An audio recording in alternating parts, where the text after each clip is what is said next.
നാട്ടിൽ വരുന്ന മാറ്റങ്ങൾ, ഇവിടെ വരേണ്ട മാറ്റങ്ങൾ, ഇവിടെ ഉണ്ടാകുന്ന പരിമിതികൾ, ഒന്നോ രണ്ടോ ആളുകളുടെ കയ്യിൽ നിന്ന് ഇവനാകെ വിമോചിപ്പിക്കേണ്ടതിന്റെ ആവശ്യം അത് ഈ നാട്ടിലാകെ ജനങ്ങളുടെ മനസ്സിലേക്ക് എത്തിക്കാൻ കഴിഞ്ഞാൽ ഞാൻ പറയുന്ന ഒരു സംശയവുമില്ല, ഇത്തവണ കളമശ്ശേരി നഗരസഭ ഇടതുപക്ഷ ജനാധിപത്യ മുന്നണി വിജയിക്കുക തന്നെ ചെയ്യും. ഇത്തവണ എന്തായാലും നഗരസഭ പിടിച്ചേ മതിയാകും. അത് LDFന്റെ മാത്രം ആവശ്യമല്ല, ഈ നാടിന്റെ പൊതുവായ ആവശ്യമാണ്. സംസ്ഥാനത്ത് സർക്കാർ നടപ്പിലാക്കിക്കൊണ്ടിരിക്കുന്ന കാര്യങ്ങൾ, മണ്ഡലത്തിലും ചെയ്തുകൊണ്ടിരിക്കുന്ന കാര്യങ്ങൾ അതിവേഗത്തിൽ പൂർത്തീകരിക്കുന്നതിന് കളമശ്ശേരി നഗരസഭയുടെ ഭരണം ഇടതുപക്ഷ ജനാധിപത്യ മുന്നണിക്ക് ലഭിക്കേണ്ടതുണ്ട്. നമ്മുടെ നാട് അതിവേഗത്തിൽ മാറിക്കൊണ്ടിരിക്കുകയാണ്. ഞാനിപ്പോൾ ഇന്നലെ ഡൽഹിയിലായിരുന്നു.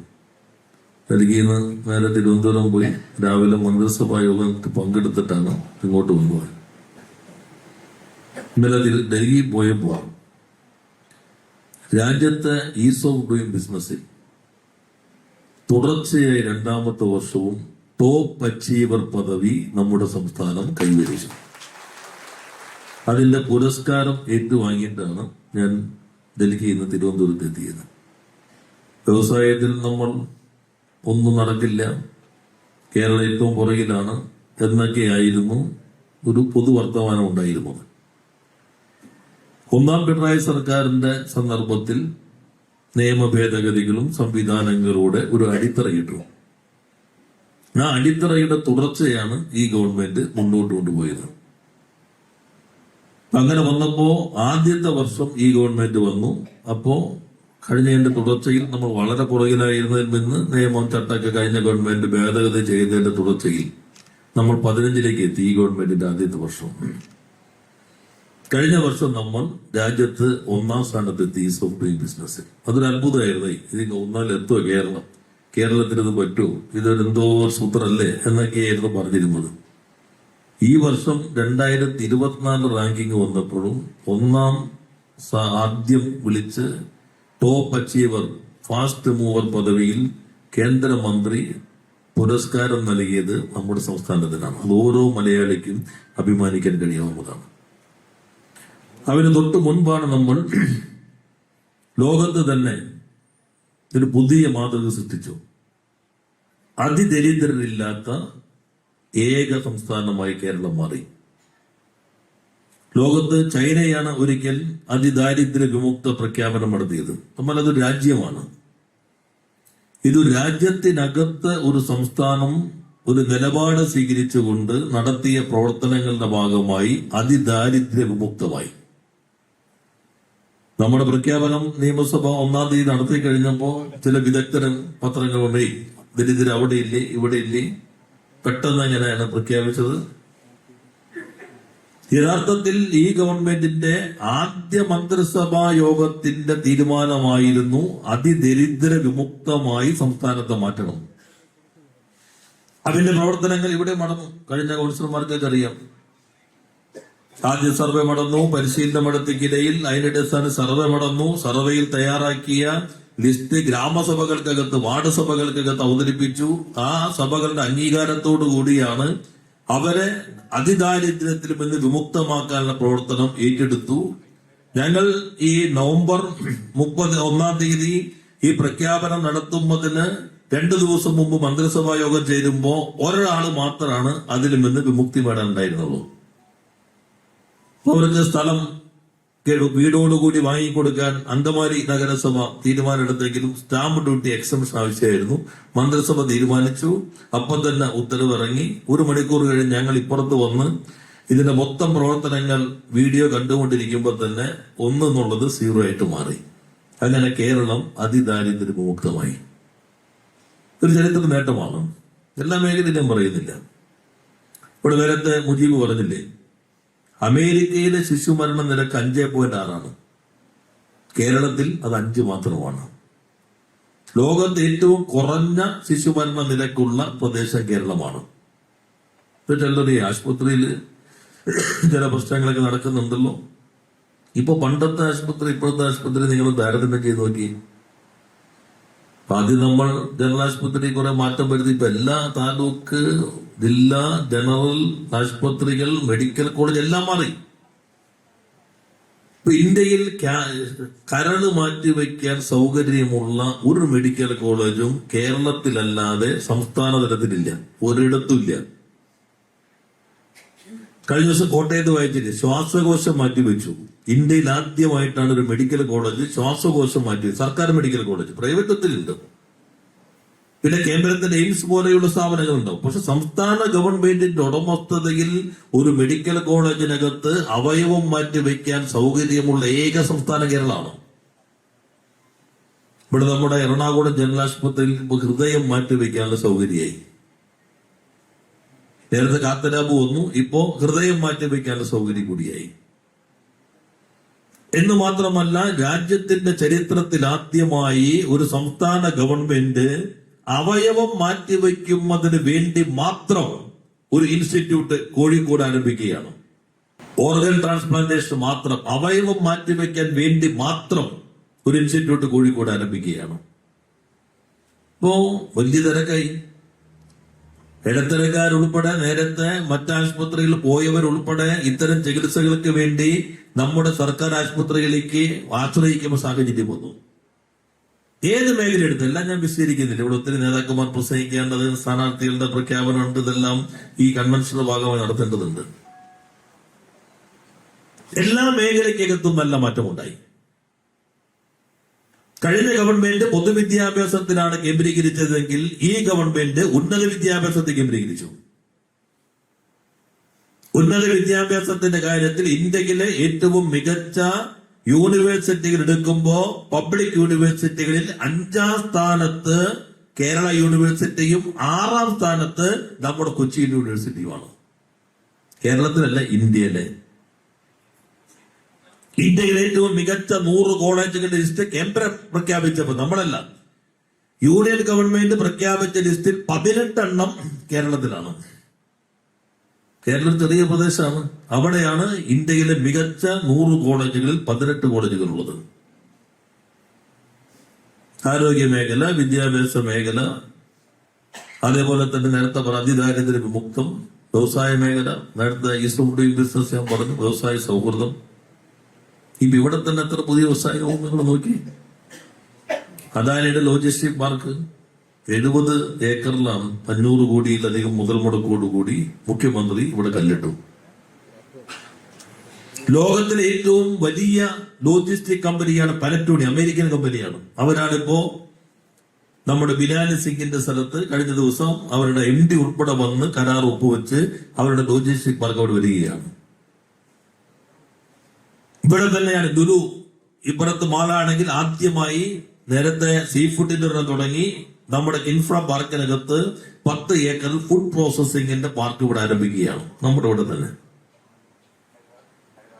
അവിടെ തന്നെയാണ് SFL ടെക്നോളജിയുടെ ആപ്പിൾ ഫോണിന്റെ വരെ കമ്പോണന്റ് ഉണ്ടാക്കുന്ന കമ്പനി കിൻഫ്രയുടെ അവിടെ പ്രവർത്തിച്ചുകൊണ്ടിരിക്കുകയാണ്, പൂർത്തീകരിക്കാറായി.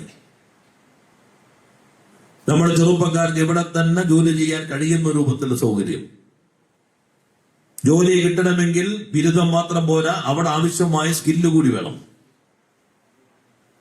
അതിനാണ് നമ്മളിപ്പോ TCCയുടെ സ്ഥലത്ത് BPCയിലുമായി ചേർന്ന് സ്കിൽ ഡെവലപ്മെന്റ് അക്കാദമി ആരംഭിക്കുന്നത്.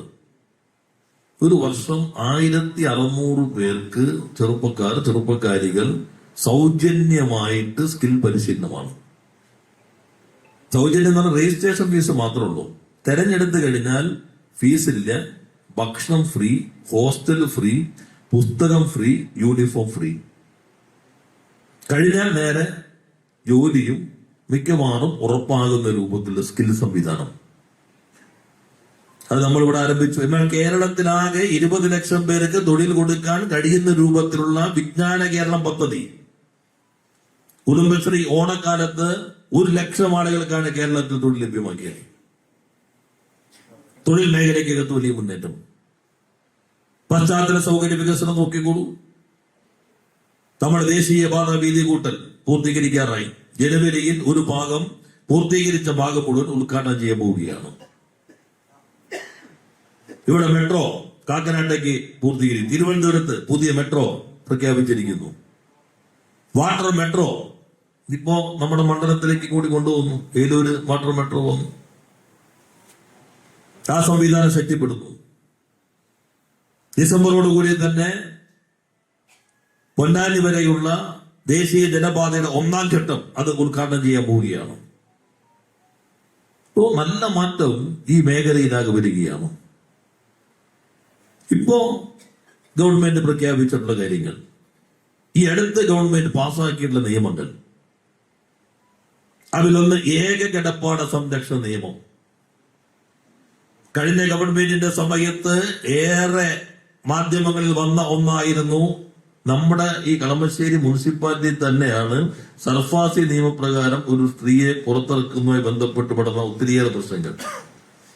ഓർമ്മയുണ്ടാവുമല്ലോ, കൂനന്തായി കുറിച്ചെടുപ്പാണ്. അതെ, വണ്ണാത്തുപാടത്ത്. അതുൾപ്പെടെ നോക്കിക്കൊണ്ട് കഴിഞ്ഞ ഗവൺമെന്റ് ഇത് പരിശോധിക്കാൻ ഒരു കമ്മിറ്റിയെ വെച്ചു. ശർമ്മയായിരുന്നു നിയമസഭാ കമ്മിറ്റിയുടെ ചെയർമാൻ. ആ കമ്മിറ്റി ശുപാർശ കൊടുത്തു. ആ ശുപാർശ നമുക്ക് ഈ നിയമം ഭേദഗതി ചെയ്യാൻ അധികാരമില്ല, കേന്ദ്രത്തോട് ആവശ്യപ്പെടാം. അങ്ങനെ കേരള നിയമസഭ ഏകകണ്ഠമായി ആവശ്യപ്പെട്ടു 10 ലക്ഷം രൂപ വരെ ഒഴിവാക്കണം, സഹകരണ ബാങ്കുകളെ സർഫാസി നിയമത്തിൽ നിന്ന് ഒഴിവാക്കണം. പക്ഷെ തൊട്ടില്ല. ഇപ്പൊ നമ്മൾ ആദ്യത്തെ മന്ത്രിസഭാ യോഗം എടുത്ത തീരുമാനം, ഞങ്ങളെല്ലാം മന്ത്രിമാരായിട്ടുള്ള ആദ്യത്തെ മന്ത്രിസഭാ യോഗത്തിൽ ഒരു തീരുമാനം അതിദാരിദ്ര്യ വിമുക്തമാക്കണം. അതിപ്പോ സ്വായത്തമാക്കി. മറ്റൊരു തീരുമാനം ഏക കിടപ്പാടം സംരക്ഷിക്കണം, അതിന് നിയമം കൊണ്ടുവരണം. മാനിഫെസ്റ്റോയിലുണ്ട്. ആദ്യത്തെ മന്ത്രിസഭാ യോഗം തീരുമാനിച്ചു. പക്ഷെ സർഫാസിലൂടെ നമുക്ക് അധികാരമില്ല, കേന്ദ്ര നിയമമാണ്. നമ്മൾ മാറ്റണം എന്നാവശ്യപ്പെട്ടിട്ട് അവരനങ്ങുന്നുമില്ല. ആദ്യത്തെ മന്ത്രിസഭാ യോഗം ഒരു കമ്മിറ്റിയെ നിയോഗിച്ചു, സീനിയർ അഭിഭാഷകർ ഉൾപ്പെടെ. അവരും പറഞ്ഞു ഇതുമ്പോ നമ്മൾ തൊടാൻ പറ്റില്ല, അവരും കൂടെ ആവശ്യപ്പെടാം. ബദിരകരണം തന്നെയാണ്, ആവശ്യപ്പെട്ടിട്ട് കാര്യം നടപടിയില്ല. ഇപ്പൊ നമ്മൾ കൊണ്ടുവന്ന നിയമം, നഗരത്തിൽ 5 സെന്റ്, മുനിസിപ്പാലിറ്റിക്ക് നഗരം വരും, ഗ്രാമത്തിൽ 10 സെന്റ് മാത്രം സ്ഥലമുള്ള ഒരു കുടുംബം 5 ലക്ഷം രൂപ വരെ വായ്പ എടുത്തു. അത് കല്യാണാകാം, അല്ലെങ്കിൽ എന്തെങ്കിലും കച്ചവടം തുടങ്ങാനാകാം, മക്കളുടെ വിദ്യാഭ്യാസമാകാം, വീട് വയ്ക്കാനാകാം. 5 ലക്ഷം രൂപ വരെ വായ്പ എടുത്തിട്ട് തങ്ങളുടേതല്ലാത്ത കാരണം കൊണ്ട് തിരിച്ചടവ് മുടങ്ങി. ചിലര് ഈ വായ്പ എടുത്താൽ പിറ്റേ ദിവസം വരെ എടുത്തതിന് മറക്കും. പിന്നെ ജപ്തി വരുമ്പോഴേക്കും ഈ വായ്പ എപ്പോഴും ഞാൻ എടുത്തേ, ഒറ്റടവും ഉണ്ടാവില്ല. അങ്ങനെയുള്ള ആളുകൾക്ക് ഉള്ളതല്ല. ഇപ്പൊ വായ്പ എടുത്തിട്ട് ഒരാൾ മരണപ്പെട്ടു, അല്ലെങ്കിൽ മാരക രോഗം വന്നു, തിരിച്ചടയ്ക്കാൻ പറ്റാത്ത അവസ്ഥയിലേക്ക് അവരുടേതായ നിയന്ത്രണത്തിൽ പെട്ടതല്ല, തിരിച്ചടവ് മുടങ്ങി, 10 ലക്ഷം രൂപ വരെ കുടിശ്ശികയായി ജപ്തിയിലേക്ക് വന്നാൽ ഈ നിയമം ഇപ്പൊ ഗവർണർ ഒപ്പിട്ടു, നിയമമായി കഴിഞ്ഞു. ജില്ലാ തലത്തിൽ കമ്മിറ്റി വരും. ആ കമ്മിറ്റിക്ക് അപേക്ഷ കൊടുത്താൽ ആ കമ്മിറ്റി പരിശോധിക്കും. സ്ഥലം വേറെ ഉണ്ടോ കുടുംബത്തിന്? അച്ഛൻ, അമ്മ, ഭാര്യ, ഭർത്താവ്, മകൻ, മകൾ, ഇതെല്ലാം കുടുംബത്തിൽ പെടും. എവിടെയെങ്കിലും വേറെ സ്ഥലമുണ്ടോ? ഇന്നുമില്ല. 5 ലക്ഷം എടുത്ത് ആണോ? 5 ലക്ഷം രൂപ വരെയാണോ? ആണ്. തങ്ങളുടേതല്ലാത്ത കാരണം കൊണ്ട് മുടങ്ങിയതാണോ? അത് കഴിഞ്ഞാൽ അപ്പോ ശുപാർശ ചെയ്ത് സംസ്ഥാന കമ്മിറ്റി കൊടുത്താൽ 30 ദിവസത്തിനുള്ളിൽ അവർ തീരുമാനമെടുത്താൽ കളക്ടർ ബാങ്കിലേക്ക് അടയ്ക്കേണ്ടത് ചർച്ച ചെയ്തിട്ട് ഒരു ധാരണ എത്തും. ഇപ്പൊ 10 ലക്ഷം ആണെങ്കിൽ 8 ലക്ഷം അടച്ചാൽ മതി. ആ 8 ലക്ഷം കളക്ടർ ഗവൺമെന്റിന് വേണ്ടി ഈ ബാങ്കിന് നൽകി ആധാരം തിരിച്ചെടുത്ത് ഈ കുടുംബത്തിന് നൽകി ആ കിടപ്പാടം സംരക്ഷിക്കുന്ന നിയമം കേരളം ഇപ്പൊ പാസാക്കി. ഈ രാജ്യത്തിന്റെ ചരിത്രത്തിൽ ആദ്യമായി. ചെറിയ കാര്യമല്ല. നമ്മൾ നോക്കിയപ്പോൾ നമ്മൾ 5.5 ലക്ഷത്തോളം വീട് കൊടുത്തു ലൈഫിൽ. കളമശ്ശേരി മാത്രമാണ് അതിനകത്ത് കുറച്ച് പുറകെ വന്നത്. അതിൽ 4,65,000 അനുവദിച്ചു കഴിഞ്ഞു. അപ്പോഴാണ് ഉള്ള വീട്ടിൽ നിന്ന് ഇറങ്ങേണ്ട അവസ്ഥയിൽ നമ്മൾ നിസ്സഹായരായി നിന്നത്. മറ്റു വലിയ വായ്പ കിട്ടുന്നത് വേറെ, പക്ഷെ ഇതുപോലുള്ള സാഹചര്യത്തിൽ ദരിദ്ര പാവപ്പെട്ടവർ, അതാണ് നമ്മൾ ഈ നിയമം പാസ്സാക്കിയത്. രണ്ടാമത് ഇപ്പൊ നിയമസഭ പാസ്സാക്കി ഇനി മുനിസിപ്പൽ കിട്ടേണ്ട സേവനങ്ങൾ സെക്രട്ടറിയോടെ നോട്ടിഫൈ ചെയ്യണം. ഇന്ന സേവനം ഇത്ര ദിവസം കൊണ്ട് കിട്ടണം. അതിൽ പ്രത്യേക സേവനങ്ങൾ ഉണ്ടാക്കണം. അതും പ്രത്യേകം വിജ്ഞാപനം ചെയ്യണം. കേരളത്തിലാകെ ഏത് വകുപ്പിലും വിജ്ഞാപനം ചെയ്തില്ലെങ്കിൽ അവന്റെ മേലുദ്യോഗസ്ഥന് 10,000 രൂപ ഫൈൻ അടിക്കും. പ്രത്യേക സേവനം ഇപ്പൊ ഇന്ന സർട്ടിഫിക്കറ്റ് 5 ദിവസം കൊണ്ട് കിട്ടണം. 5 ദിവസം കഴിഞ്ഞു 6 ആയി, 7 ആയി, 8 ആയി, 9 ആയി, 10 ആയി, കിട്ടിയില്ലേ കിട്ടിയതായിട്ട് കണക്കാക്കാം. പിന്നെ ഓഫീസിൽ കയറണ്ട. ഇതാണ് പുതിയ നിയമം പാസ്സാക്കി. അതിപ്പോ ഇന്ന് ഗവർണർ ഒപ്പിട്ട് തിരിച്ചു വന്നു. അപ്പൊ അത് നിയമമായി. പിന്നെ പ്രത്യേകമല്ലാത്ത സേവനങ്ങൾ ചിലത് അങ്ങനെ ആക്കാൻ പറ്റില്ല. അതും ഇത്ര ദിവസം കിട്ടിയില്ലെങ്കിൽ നിങ്ങൾക്ക് അപ്പീൽ കൊടുക്കാം. വീഴ്ച വരുത്തിയ സമയത്തിന് നൽകാത്ത ഉദ്യോഗസ്ഥന് 10,000 രൂപ ഫൈൻ അടിക്കാം. അപ്പൊ ഉദ്യോഗസ്ഥനും കൊടുക്കേണ്ട ആൾ ഒന്നിച്ച ചായ കുടിക്കണേ. അപ്പൊ അവരെങ്ങനെ ഫൈൻ അടിക്കും? അതുകൊണ്ട് നമ്മളിപ്പോ ഒരു സ്വതന്ത്ര സേവനാവകാശ കമ്മീഷൻ, സർക്കാർ സെക്രട്ടറി തലത്തിലൊക്കെ പ്രവർത്തിച്ച ഒരാൾ സേവനാവകാശ കമ്മീഷൻ, ലഭിക്കേണ്ട സേവനം സമയത്തിന് ലഭിച്ചില്ലെങ്കിൽ ഈ കമ്മീഷന് പരാതി കൊടുത്താൽ ഏത് ഉദ്യോഗസ്ഥനെയും ശിക്ഷിക്കാൻ, ഫൈനടിക്കാൻ അധികാരമുള്ള ഒരു കമ്മീഷനും ഇപ്പൊ നിലവിൽ വന്നു കഴിഞ്ഞു. ആദ്യമായിട്ടാണ് ഈ നിയമം വന്നു. വേറെ പല നിയമങ്ങളുണ്ട്, എല്ലാത്തിലേക്കും പോകുന്നില്ല. ഇപ്പൊ ഗവൺമെന്റ് നടത്തിയ പ്രഖ്യാപനം നോക്കൂ. ക്ഷേമ പെൻഷനെല്ലാം 2,000 രൂപയാക്കി.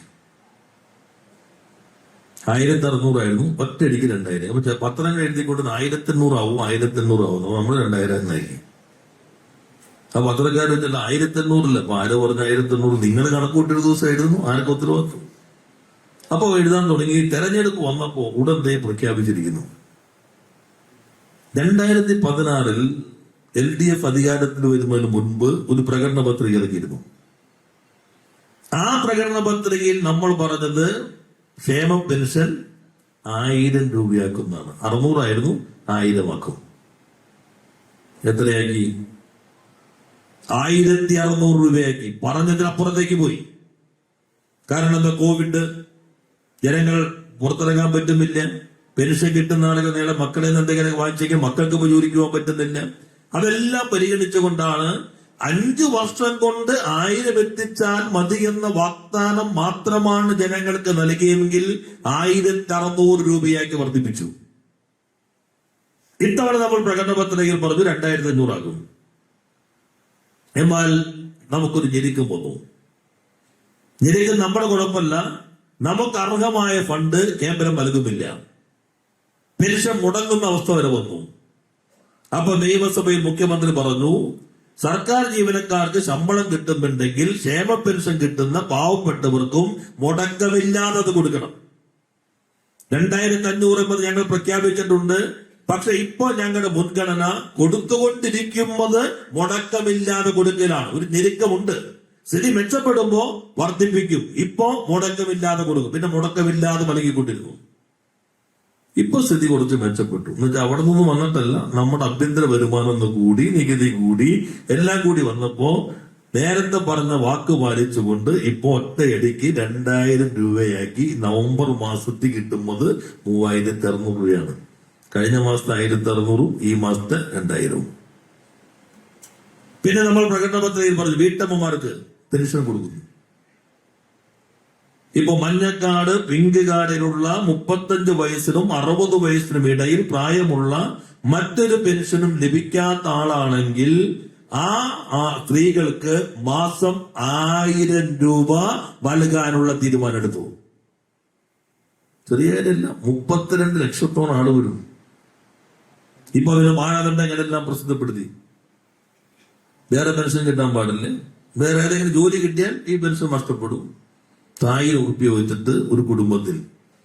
അപ്പൊ ചില വീട്ടിലാണെങ്കിൽ 2 പേർക്ക് പെൻഷൻ കിട്ടുന്നുണ്ടാവും. ഇപ്പൊ 4,000. പിന്നെ മക്കള് പെൺകുട്ടി ഉണ്ടെങ്കിൽ ഈ കാടിപ്പെട്ടതാണ് ദേ കിട്ടുന്നു. 2 പെൺകുട്ടികളുണ്ടെങ്കിൽ 6,000. അതുകൂടാതെ ഇപ്പോ അവരുടെ മക്കളുണ്ടെന്ന് കരുതാം. ITI കഴിഞ്ഞ് നിൽക്കുന്നു, ഡിപ്ലോമ കഴിഞ്ഞ് നിൽക്കുന്നു, ഡിഗ്രി കഴിഞ്ഞ് നിൽക്കുന്നു. ജോലി കിട്ടണമല്ലോ. ജോലിക്ക് അപേക്ഷ കൊടുക്കണം, ഫീസ് ഉണ്ടാവും. അല്ലെങ്കിൽ PSC കോച്ചിങ്, അല്ലെങ്കിൽ വേറെ സ്കില്ല് കൂടി വേണ്ടി വരും, പരിശീലനം. അതിന്റെ സൗകര്യം ഗവൺമെന്റ് ഒരുക്കണം. ആ ഗവൺമെന്റ് ഒരുക്കുമ്പോൾ ഈ സൗകര്യങ്ങൾക്ക് വേണ്ടി ആ ചെറുപ്പക്കാരിക്ക് മാസം 1 ലക്ഷത്തിൽ താഴെ വരുമാനമുള്ള കുടുംബത്തിൽപ്പെട്ടവരാണെങ്കിൽ മാസം 1,000 രൂപ ചെലവ്. ഇപ്പൊ എത്ര രൂപയെന്നൊക്കെ ഒരു കുടുംബത്തില്? 4, 2, 6, 1, 7,000 രൂപ ഒരു കുടുംബത്തിലേക്ക് ഒരു മാസം ഗവൺമെന്റ് ഈ രൂപത്തിൽ വരികയാണ്. ആശ അംഗനവാടി 1,000 രൂപ വർദ്ധിപ്പിച്ചു. അംഗനവാടി ടീച്ചർമാർ, ഹെൽപ്പർമാർ, സാക്ഷരതാ പ്രേരക് 1,000 രൂപ വർദ്ധിപ്പിച്ചു. പ്രീ പ്രൈമറി ടീച്ചർമാർ, ആയമാർ 1,000 രൂപ വർദ്ധിപ്പിച്ചു. പാചക തൊഴിലാളികൾ സ്കൂളില് ദിവസവേതനമാണ് 50 രൂപ വെച്ച് 1100 വർദ്ധിപ്പിച്ചു.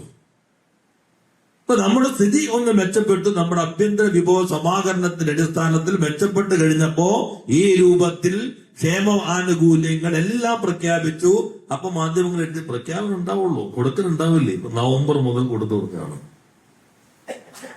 ഇപ്പൊ എല്ലായിടത്തും പഞ്ചായത്തുകൾ സെക്രട്ടറിമാരെ ചുമതലപ്പെടുത്തിയേക്കാണ്. ഈ മഞ്ഞ പിങ്ക് കാർഡിൽപ്പെട്ട ഈ പ്രായപരിധിയിലുള്ള ആളുകളെ ലിസ്റ്റ് എടുക്കണം, ക്രമീകരണം നടത്തണം. നവംബറിൽ തന്നെ ഇലക്ഷൻ വഴിക്ക് നടന്നോളൂ, നവംബറിൽ തന്നെ ഇത് കൊടുത്തിരിക്കണം.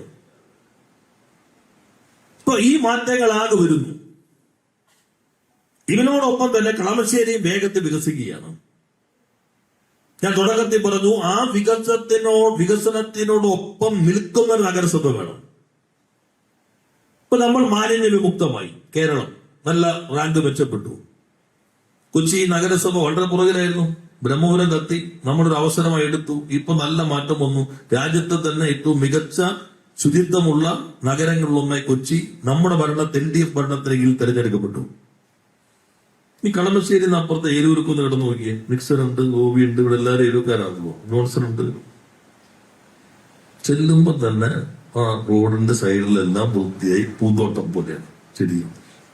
എല്ലാ ചുവരിലും വലിച്ചെറിയരുത്, എല്ലാ ആഹ്വാനങ്ങളും, എല്ലാ വീട്ടിലും QR കോഡ്. ഹരിത കർമ്മസേനയ്ക്ക് ഏറ്റവും കൂടുതൽ ബോണസ് കിട്ടുന്ന നഗരസഭകളൊന്നും ഏരൂരാണ്. 10,000 രൂപ കിട്ടി, 50,000 രൂപ, ഇത്തവണ 50,000. ഓരോ ദിവസം കലണ്ടറുണ്ട്, ഇന്ന ദിവസം എന്നെ എടുക്കും. ഞാൻ തന്നെ അവിടെ ലൈബ്രറി ഉദ്ഘാടനം ചെയ്തു. എല്ലാ ലൈബ്രറി നമ്മൾ ഉദ്ഘാടനം ചെയ്യുന്ന കൂട്ടത്തിൽ ഹരിത കർമ്മസേനക്കാര് പോയപ്പോ തകഴിയുണ്ട്, റൂമുണ്ട്, മുകുന്ദനുണ്ട്, മാധവിക്കുട്ടിയുണ്ട് ഇതിന്റെ കൂട്ടത്തിൽ. അതെല്ലാം വെച്ചിട്ട് പ്രത്യേക ലൈബ്രറി മുനിസിപ്പാലിറ്റി ഈ കിട്ടിയ പുസ്തകം എല്ലാം വെച്ച് ഹരിത കർമ്മസേന കേരളത്തിൽ ആദ്യമായി ലൈബ്രറി ഉണ്ടാക്കി. അവിടെ എത്ര മനോഹരമായിട്ട് ഇടമായി മാറി. നമ്മുടെ സ്ഥലം എങ്ങനെയുണ്ട്? ഞാൻ തന്നെ ശുചിത്വത്തിനൊപ്പം കളമശ്ശേരിയുടെ ഭാഗമായി വലിയ ക്യാമ്പയിൻ നടത്തിയില്ലേ? കൊന്നുവൃത്തിയെ തിരിച്ചു വന്നപ്പോഴും തീർന്നു. 9 കോടിയാണ് സംസ്ഥാന സർക്കാർ അവിടത്തെ ആ കളമശ്ശേരി കിടക്കുമ്പോൾ തന്നെയുള്ള മാലിന്യ മല നീക്കാൻ ബയോമൈനിങ്ങിൽ 9 കോടി നൽകി. കളമശ്ശേരിയിൽ പൂർത്തീകരിച്ച് കഴിയുന്നേ ഉള്ളൂ. 9 കോടി ചെറുതല്ല. നഗരസഭ ചെയ്യേണ്ടതാണ്. മാലിന്യം കൊണ്ട് കൂടി കുമ്പാരമായി മലയായി മാറിയപ്പോ അത് ഉണ്ടാക്കാൻ പോകുന്ന പ്രശ്നങ്ങൾ പരിഹരിക്കാൻ വേണ്ടി നമ്മൾ 9 കോടി രൂപയാണ് നൽകിയത്. ഇങ്ങനെ ഓരോന്നെടുത്താൽ ഗവൺമെന്റ് നടപ്പിലാക്കുന്ന കാര്യങ്ങൾക്ക് ഒപ്പമുണ്ടോ? ഇവിടുത്തെ വികസന പ്രവർത്തനങ്ങൾ, സീപോർട്ട് എയർപോർട്ട് റോഡ് 4 നൂറ്റാണ്ടായില്ലേ, അനങ്ങിയിട്ടില്ലല്ലോ. കേന്ദ്രവും കേരളവും ഒന്നിച്ചു പിടിച്ചില്ലേ? HMD NAD കേന്ദ്രത്തിന്റെ കയ്യിലല്ലേ? സംസ്ഥാനത്ത് PWD തന്നെ കളമശ്ശേരി ഉണ്ടായില്ലേ? 1 ഇഞ്ച് ഭൂമി പോയോ? ഇപ്പൊ നമ്മൾ HMDയുടെ സ്ഥലവും ഏറ്റെടുത്തു, NADയുടെ സ്ഥലവും ഏറ്റെടുത്തു. അത് ഏറ്റെടുത്ത് കോടതി, HMDയുടെ തന്നെ കോടതി കെട്ടിയേക്കുന്നത്, NADയുടെ അവർക്ക് കൈമാറി. ഇപ്പോ അതിന്റെ റിവേഴ്സ് എസ്റ്റിമേറ്റ് കൂടി അംഗീകരിച്ച് വന്നാൽ ഇത് കഴിയുമ്പോഴേക്കും ആ റോഡിന്റെ നിർമ്മാണം ആരംഭിക്കും. അവിടെ നിൽക്കില്ല, അവിടെ നിന്ന് അങ്ങോട്ട് മകളാലയം വരെയുള്ള എന്റെ സ്ഥലം ഏറ്റെടുത്തോണ്ടിരിക്കുക. ഡിസംബറിൽ ആ സ്ഥലം ഏറ്റെടുക്കൽ തീരും. NAD റോഡ് എന്തൊരു കിടപ്പായിരുന്നു, പൊട്ടി പൊളിഞ്ഞ് സൈഡിൽ മുഴുവൻ മാലിന്യം. റോഡാണെങ്കിൽ കൊണ്ടും കുഴിയും. ആരുടേനില്ല, കേന്ദ്ര ഡിഫൻസിന്റെ കീഴിലാണ്. ഇപ്പൊ നമ്മൾ ഭരണാനുമതിയായി 17.5 കോടി രൂപ HMD മുതൽ തുറപ്പ് വരെയുള്ള NAD റോഡ് ഈ ഗവൺമെന്റ് പുനർനിർമ്മിക്കുകയാണ്. വീതി കൂട്ടി നിർമ്മിക്കുകയാണ്. 8 മീറ്റർ വീതി. 5-6 വാർഡുകൾ പോകുന്ന സ്ഥലമാണ്. എത്ര കാലമായി കിടക്കണത്? ഈ പറഞ്ഞ പോലെ NAD കേന്ദ്രത്തിന്റെ ഇപ്പുറത്ത് സംസ്ഥാനം UDF എല്ലാം ഭരിച്ചില്ലേ? എന്തെങ്കിലും ചെയ്യാൻ പറ്റും? ഇപ്പോ നമ്മൾ ടെൻഡറിലേക്ക് പോവാണ്. ഇനി പെരുമാറ്റച്ചട്ടമുള്ളതുകൊണ്ട് കമ്മീഷൻ കൂടി അംഗീകരിച്ചാൽ ബാക്കി നടപടി കൂടി മുന്നോട്ട് പോകും. നിർമ്മാണം അതിവേഗത്തിൽ പോകും. 8 മീറ്റർ വീതി വരും. സൈഡൊക്കെ കെട്ടി ഉറപ്പിച്ച് നല്ല 1-ാം റോഡായി. ജുഡീഷ്യൽ സിറ്റി വരാണ്. ഇവിടെ നല്ല നഗരസഭ ഇല്ലെങ്കിലുള്ള പ്രശ്നമാണ്. എത്രയാ? 1000 കോടിയുടെയാണ് ജുഡീഷ്യൽ സിറ്റി. ഹൈക്കോടതി ഉൾപ്പെടെയുള്ള എല്ലാ നിയമ സംവിധാനങ്ങളും കളമശ്ശേരിക്ക് വരികയാണ്. മന്ത്രിസഭ ഭരണാനുമതി നൽകി. ആദ്യം 29 ഏക്കറിലാണ് വരുന്നത്. അവിടെ ജുഡീഷ്യൽ സിറ്റി വരുമ്പോ അതിനപ്പുറത്ത് ക്യാൻസർ സെന്റർ ഉദ്ഘാടന സജ്ജമായി, എല്ലാ മെഷീനും വന്നു കഴിഞ്ഞു. നേരത്തെ എല്ലാ ഉദ്ഘാടനവും നടക്കുമ്പോൾ അടിയിലൊരു കല്ലുണ്ടെന്നാണ് പറയുന്നത്. ഇവിടെ ആ കല്ല് അന്വേഷിച്ച് നമ്മൾ 2016-15 ഒന്ന് പോയി നോക്കി, ഒരു റീത്ത് വയ്ക്കാന്ന് വെച്ചിട്ട് നോക്കിയപ്പോ ശശി കല്ല് പോലും ഇല്ല എന്നുള്ളത് ഓർമ്മയില്ലേ. തെരഞ്ഞു നോക്കിയിട്ട് എവിടെ കല്ലിട്ടെന്ന് പിടിയില്ല. റീത്ത് വയ്ക്കാൻ കല്ല് കാണണ്ടേ. അപ്പൊ നമ്മൾ അവസാനം വഴി കൊണ്ടുവച്ചിട്ടാണ് തിരിച്ചു വന്നത് 15. ഒന്നാം പിണറായി സർക്കാരിന്റെ കാലഘട്ടത്തിൽ അവിടെ IPO തുടങ്ങി, കെട്ടിടം ആരംഭിച്ചു. ഇപ്പോ അതിമനോഹരമായി 385 കോടി രൂപയുടെ പദ്ധതി അത് പൂർത്തീകരിച്ചു. സ്റ്റാഫ് ഫിക്സിന്റെ ക്രിയേഷൻ വേണം, അതുകൂടി ഈ തെരഞ്ഞെടുപ്പിന്റെ പെരുമാറ്റച്ചട്ടം കഴിഞ്ഞാൽ സ്റ്റാഫിന്റെ തസ്തികകൾ കൂടി അംഗീകരിക്കും. അംഗീകരിച്ചു കഴിഞ്ഞാൽ മുഖ്യമന്ത്രി വന്ന് അതിവേഗത്തിൽ ഉദ്ഘാടനം ചെയ്യാൻ പോകുന്നത് ഇതാണ്. അതുപോലെ തന്നെ അവിടെ നിർമ്മാണം തുടങ്ങുമ്പോൾ കഴിഞ്ഞു. ഇനി പ്രവർത്തനത്തിലേക്ക് പോകുമ്പോൾ ക്യാൻസർ രോഗികളൊക്കെ വന്നാൽ കീമോ ചെയ്ത് വീട്ടിൽ പോയി വരാം ആളുകൾക്ക്. പക്ഷെ മലപ്പുറത്ത് വരും, തൃശ്ശൂരിൽ നിന്നും, പാലക്കാട് നിന്നും, ജില്ലയുടെ പല ഭാഗത്ത് വരും. BPCനോട് പറഞ്ഞു 12 കോടി അവരുടെ CSR ഫണ്ട് നൽകി അവിടെ നമ്മൾ 7 നിലയിൽ കെട്ടിടം പണിയാണ്. അപ്പൊ അവിടെ താമസിക്കാം, കീമോ എടുക്കാം, തിരിച്ചവിടെ പോവാം. കിടപ്പ് രോഗികളുടെ കൂട്ടിരിപ്പുകാർ അവർക്കും അവിടെ താമസിക്കാം. വരുമാനത്തിനനുസരിച്ച് നോമിനലായിട്ട് ഫീസ്, മറ്റു കാര്യങ്ങളെല്ലാം അവിടെ തന്നെ ഉണ്ടാവും. അതിന്റെ നിർമ്മാണം ആരംഭിക്കാൻ പോവാണ്. അതുപോലെ തന്നെയാണ് 241.25 കോടിയുടെയാണ് 241 കോടി 73 ലക്ഷം നമ്മുടെ സൂപ്പർ സ്പെഷ്യാലിറ്റി ബ്ലോക്ക്, അതിന്റെ പണി കഴിഞ്ഞു, ഉദ്ഘാടനം സജ്ജമായി. അപ്പോ judicial city, medical college, cancer centre, Adani park, Lulu park, SIFT, വേറെ 2 ലോജിസ്റ്റിക് പാർക്ക്, ഇതെല്ലാം കൂടി വരുമ്പോൾ സീപോർട്ട് എയർപോർട്ട് റോഡിനേക്കാൾ തിരക്കുള്ളതായിട്ട് മാറും HMT റോഡ്. അതുകൊണ്ടാണ് കഴിഞ്ഞ യോഗത്തിൽ തീരുമാനിച്ചത് സീപോർട്ട് എയർപോർട്ട് റോഡ് വേഗത്തിൽ മുന്നോട്ട് പോകുമ്പോൾ തന്നെ അവിടെ ആ ജംഗ്ഷനിൽ ഒരു ഫ്ലൈ ഓവർ വേണ്ടി വരും. അല്ലെങ്കിൽ പിന്നെ അതായിരിക്കും വലിയ കുരുക്ക്. അതിപ്പോ അതിന്റെ പഠനം നടത്താൻ തീരുമാനിച്ചിരിക്കുകയാണ്. ഇങ്ങനെ സമഗ്രമായ മാറ്റം വരികയാണ്. അപ്പൊ ഇതിനൊപ്പം വേഗതയിൽ സഞ്ചരിക്കാൻ പറ്റുന്ന നഗരസഭ ഉണ്ടാകണം. കുടിവെള്ളം ഇപ്പോ ഇവിടെ തന്നെ ശശിയുടെ മേഖലയിൽ ഉള്ള കുടിവെള്ളം ഇപ്പം നമ്മുടെ ഫണ്ട് കൊടുത്തിട്ടാണ്, അതെല്ലാം പൂർത്തീകരിച്ചു. അതുപോലെ നമ്മുടെ VP മരക്കാർ റോഡിൽ 1.29 കോടി അത് നൽകി അവിടുത്തെ പദ്ധതി പൂർത്തീകരിച്ചു. അമൃത് പദ്ധതി 13 കോടിയാണ്. 2 പദ്ധതികൾ അംഗീകാരം നൽകി അവന്റെ നിർമ്മാണ പ്രവർത്തനങ്ങൾ ആരംഭിച്ചു. കുടിവെള്ളത്തിന്റെ കാര്യത്തിൽ ഒരു പ്രശ്നമില്ലാത്ത രൂപത്തിൽ മാറാൻ ഗവൺമെന്റ് എല്ലാം മുൻകൈയെടുത്തിരിക്കുകയാണ്. ഇനി 190 MLD ആലുവ പദ്ധതിക്ക് അംഗീകാരം നൽകി 119 കോടി ലിറ്റർ അടിക്കുമ്പോൾ കളമശ്ശേരി നഗരസഭയുടെ കുടിവെള്ളവും കൂടി ഉൾപ്പെടുത്തിക്കൊണ്ടാണ്. അപ്പോൾ ശാശ്വതമായ പരിഹാരം 50 വർഷത്തേക്ക് വരികയാണ്. എല്ലാ മേഖലയിലെ കാര്യങ്ങളും പറയുന്നില്ല. അതിനോടൊപ്പം വേഗതയിൽ ഇനിയും വരണമെങ്കിൽ നഗരസഭ ഒപ്പം വെക്കണം. എത്രയോ കാര്യങ്ങൾ നമുക്ക് ചെയ്യാൻ പറ്റും. ദേശീയ നമ്മുടെ ഓപ്പൺ മേഖലകൾ, ഗ്രൗണ്ട് നോക്കി എത്ര കാലം കാഞ്ഞിരപ്പള്ളി ഗ്രൗണ്ട്, ആ മേഖലയിൽ ഒരു ഗ്രൗണ്ട് ഉണ്ടായോ? ഗ്രൗണ്ട് ഉദ്ഘാടനം ചെയ്തു. നല്ല ഫുട്ബോൾ മേള നടക്കാൻ പോകണം അവിടെ. വട്ടേക്കൊന്നും ഭാഗത്തൊരു സ്ഥലമില്ല. അവസാനമാണ് കാർബോറിന്റെ സ്ഥലം നൽകി അതിപ്പോ നിർമ്മാണം നടന്നു. ഇത് കഴിയുമ്പോഴേക്കും ഉദ്ഘാടനം ചെയ്യാൻ കഴിയും. ക്ലാസ് കോളനി ഓപ്പൺ ജിമ്മും നല്ല രീതിയിൽ പോകുന്നു. ഇനിയിപ്പോ നമ്മുടെ സൗത്ത് കളമശ്ശേരി പാർക്കിൽ നാം പാലത്തിനടിയിൽ വരുന്നു. മരക്കാർ റഫീഖിന്റെ വാർഡിൽ ഓപ്പൺ ജിമ്മിന്റെ ഇത് വരുന്നു. രാജേഷ് റാണിയുടെ അവിടെ ഓപ്പൺ ജിമ്മിന്റെ നിർമ്മാണ പ്രവർത്തനങ്ങൾക്ക് ആരംഭം കുറിച്ചു. ഇതെല്ലാം നഗരസഭ ചെയ്യേണ്ട മുൻകൈ എടുക്കേണ്ട കുറെ കാര്യങ്ങളാണ്. ഇവിടെ പറഞ്ഞില്ലേ, മുജീബ് ഇൻഡോർ സ്റ്റേഡിയം ആണോ എന്ന് വെച്ചാൽ സ്റ്റേഡിയാണ്, കോംപ്ലക്സ് ആണോ വെച്ചാൽ കോംപ്ലക്സ് ആണ്, ഷോപ്പിംഗ് കോംപ്ലക്സ് ആണോ വെച്ചാൽ അതാണ്. എന്തോ അതെല്ലാം ആണോ വെച്ചാൽ ഒന്നുമല്ല. എത്ര കാലം ഒരു 34 കഴിഞ്ഞാണ് പോയെ അല്ലേ? കെട്ടിന്ന് വെച്ചിട്ട് പോയി. എല്ലാവരും കൂടി ഒന്നിച്ചിറങ്ങിയാൽ കളമശ്ശേരി കയ്യിലിരിക്കും, ഒരു സംശയവുമില്ല. ഒന്നിച്ചിറങ്ങണം. എന്റെ വാർഡ് മാത്രമല്ല, എല്ലാ വാർഡിലും ജയിക്കണം. ഇടതുപക്ഷ ജനാധിപത്യ മുന്നണി മാതൃകാപരമായിട്ട് രമേശന്റെ ഒക്കെ നേതൃത്വത്തിൽ, അതുപോലെ തന്നെ നമ്മുടെ കൺവീനർ ഉണ്ട്, എല്ലാവരും കൂടി ചേർന്ന് മികച്ച രൂപത്തിൽ എല്ലാ പ്രശ്നങ്ങളും ചർച്ച ചെയ്ത് ഒരേ ധാരണയോടുകൂടി മുന്നോട്ട് വരികയാണ്. നാട്ടിൽ വരുന്ന മാറ്റങ്ങൾ, ഇവിടെ വരേണ്ട മാറ്റങ്ങൾ, ഇവിടെ ഉണ്ടാകുന്ന പരിമിതികൾ, ഒന്നോ രണ്ടോ ആളുകളുടെ കയ്യിൽ നിന്ന് ഇവനാകെ വിമോചിപ്പിക്കേണ്ടതിന്റെ ആവശ്യം അത് ഈ നാട്ടിലാകെ ജനങ്ങളുടെ മനസ്സിലേക്ക് എത്തിക്കാൻ കഴിഞ്ഞാൽ ഞാൻ പറയുന്ന ഒരു സംശയവുമില്ല, ഇത്തവണ കളമശ്ശേരി നഗരസഭ ഇടതുപക്ഷ ജനാധിപത്യ മുന്നണി വിജയിക്കുക തന്നെ ചെയ്യും. ആ ഉത്തരവാദിത്വം നിങ്ങൾ ഏറ്റെടുക്കണം. ഓരോ വീട്ടിലേക്കും എത്തണം, ഓരോ വോട്ടറിലേക്കും എത്തണം, ഓരോ വോട്ടറേക്കും നേരിട്ട് തന്നെ കാണണം. നമ്മുടെ ഇടതുപക്ഷ ജനാധിപത്യത്തിന്റെ സ്ഥാനാർത്ഥി ഏത് പാർട്ടിയെന്നില്ല, ഏത് സ്വതന്ത്രനെന്നോ മുന്നണിയെ CPM, CPI മറ്റു പാർട്ടികൾ ഒന്നുമില്ല, ഒറ്റ LDFന്റെ സ്ഥാനാർത്ഥി.